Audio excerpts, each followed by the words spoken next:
Bo aby bolo jasno, vždy keď sa začne škola, mám z toho nervy. Definitívne po mojom prázdninovom nič nerobení a odrazu odo mňa všetci niečo chcú. Fotrovci ešte viac ako inokedy, poriadok v izbe, oni sa už fakt nezmenia, tak sa radšej podvolím, lebo od rána do večera rovnaká pesnička o tom, ako mi treba 100 ráz opakovať to isté.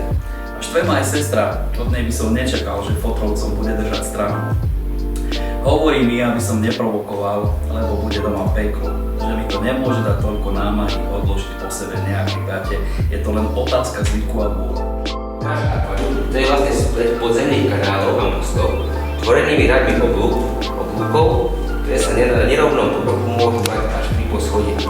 Úlohou akvaduktov je dodávať vodu z Apenín do Ríma, keďže, ako vieš, vodu z rieky Tiber piť nemôžeš.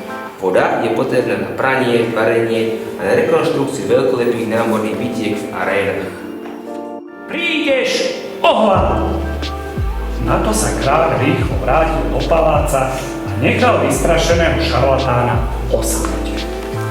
Teraz ho už jeho prefíkanosť nemohla zachrániť, nemohol utiec, ani nemohol pomôcť kráľovi pri čarovaní, ktoré ani jeden z nich neovládal. Šarlatán hneď pochopil, že Baburica je skutočná čarodejnica a že to ona mu spôsobila tieto strašné problémy. A teda ona ich aj musí čo najrýchlejšie vyriešiť.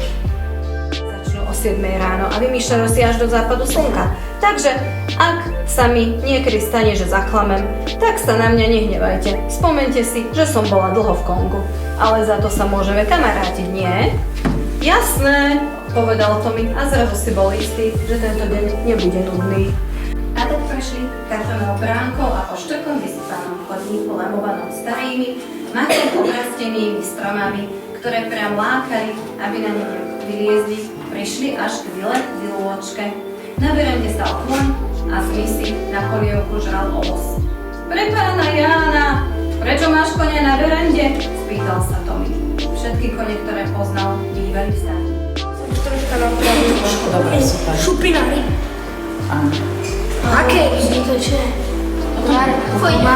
Ale aké je to? To vyzerá tak lese. Môžem sa Nie. to má.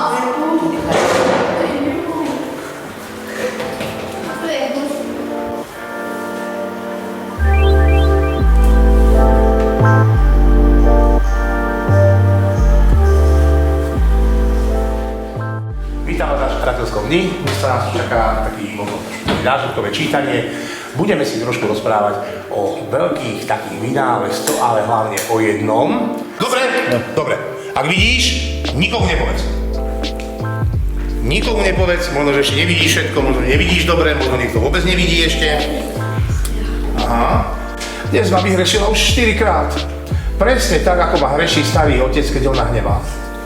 Odkedy sa začala škola, stále ma napomína, že sa neviem sústrediť.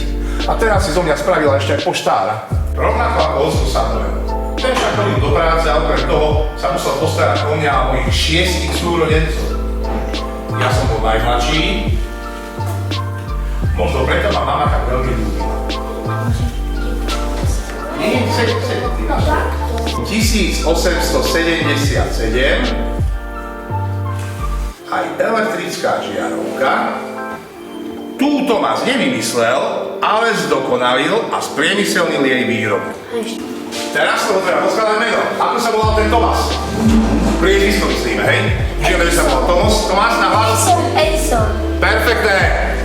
Lebo je to najnočšie svietiaca žiarovka na svete, zapísaná do Guinnessovej knihy rekordov a svieti už od roku 1901.